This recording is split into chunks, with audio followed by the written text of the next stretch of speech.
the biggest questions that I get when it comes to having a home birth is, Cheyenne, aren't you putting the baby in danger?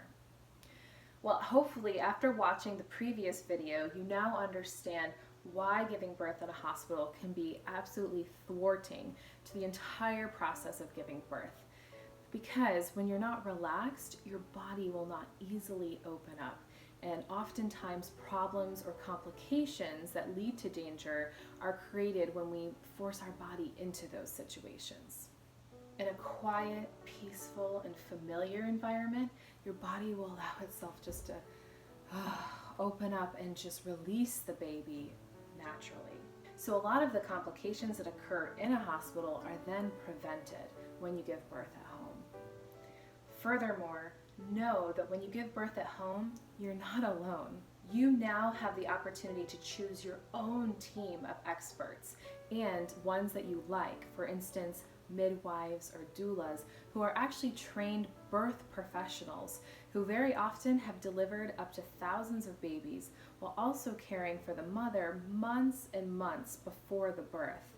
And let's not forget that they also come back after the birth and continue to give you and baby the TLC that you deserve. In my own experience, I've heard from a lot of friends and different birth stories that I've listened to online that the average doctor or OB visit is about 10 to 15 minutes and generally just a typical checkup. For me, my average time with my midwives has been at least an hour, and let's be honest, my favorite part was one that included a 20-minute foot massage from my midwife. These trained birth professionals are truly experts in their field, and almost always they're women and very often moms themselves, so they get you in a way that maybe your doctor wouldn't. They are trained to handle any and all complications and dangerous situations that may occur at home. Of course, it's imperative that during your entire pregnancy that you and your baby's safety remain number one the entire time. So home birth isn't right for everybody, but if your baby is safe and you are also safe and healthy, home birth could be the best option for you. That's something that you and your midwives can make the decision on. If you have more concerns, I'd advise you to talk all of these questions through with your midwife of choice so that you can feel at peace and you can have a mindful approach into your own birth. And let's not forget one of the best experts of all, your husband. We want to make sure that we can help prepare him and make him an essential part of labor as well.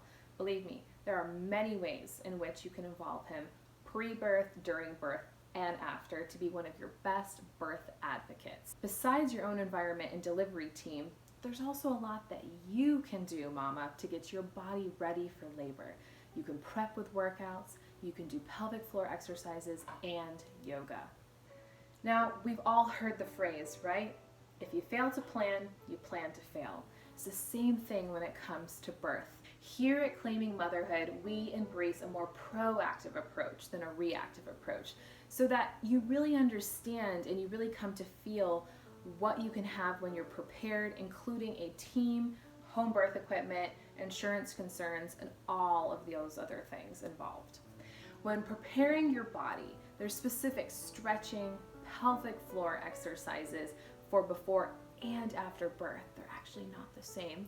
And we have personally here at Claiming Your Motherhood, we've designed a specific 4-minute workout for you to strengthen and also then surrender and relax your own pelvic floor. And we've included the link to that workout right here below. One of my favorite parts for prepping my body for labor has been massages. Let's talk about releasing our favorite word, oxytocin. Massages do that perfectly. And not to mention, there are also many active labor and birthing positions that help speed up the process of giving birth. Now, who doesn't want that? Which would be too much to share all of them now. But I do want to let you know that there are some simple positions for active labor and for actual birth that my husband and I have prepared for you in links below for you to try at home with your partner. All right, ladies, now you know that you can prepare your body for a smoother delivery and also how you can do that, which is maybe a little even more important. But I promise that's not all that you can do. Next to prepping physically, you can also get ready mentally. Many women have a fear of giving birth in general, let alone a birth at home. Whether you give birth at home or in a hospital, your goal should be to not approach your labor day with fear. Before you go in, you want to tackle your fear. Ideally, you would want to try to bring yourself to a place where you could embrace the pain that awaits you. Yes, I just said embrace the pain. As you know, I embrace a natural mind, body, soul approach when it comes to labor. And did you know that there's actually 3 different types of pain? First, there's emotional pain, like heartache, and thankfully that won't be present at your birth. But 2, there's physical pain. That will be there. There's no avoiding that.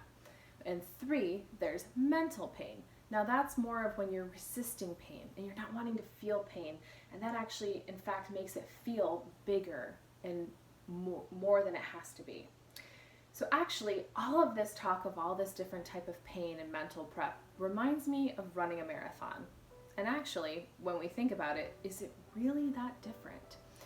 I remember running my first marathon, and I was crying half the race of just sheer pain. Every muscle in my body just hurt, and it was excruciating pain, but I had to pull myself through it. It took me 7.5 hours, but I finally made it to that finish line. So when someone says, I'm gonna run a marathon, they prep themselves, right? Big time, usually for months and months beforehand, in and outside the gym. So then why wouldn't we prep ourselves for when we go into labor? When you know that there will be pain and you actually embrace that and accept that, you can then 1, get into that physical and mental shape that you need to be, and 2, you can focus on pain coping strategies. Now, I've actually run 3 marathons, and I'm going into birth with that same mindset. I know that the outcome of all of that pain and all of that work is worth it. You know, and to be honest, ladies, this pain in birth has a purpose, and there's always a great outcome. A baby is a lot better incentive than a medal. When we understand what our body is doing, what the contractions actually are, and what purpose they serve, it gives us the opportunity to resist them less. Maybe, dare I say, even embrace them, because we know they have a purpose. When in a marathon, you know that every step you take brings you closer to that finish line. So in birth, every contraction or wave brings you closer to meeting your baby. The key to surrendering to the process of labor is knowing what to do when it gets challenging and difficult. And if that's something that you would really like to know more on, we've got an entire section in our course just on breathing techniques and birth affirmations and much, much more. It's also something that a doula could help you with. Okay, so you may be thinking, okay, Cheyenne, that's all great, but can I actually do it? Let's find out together in the next and last video.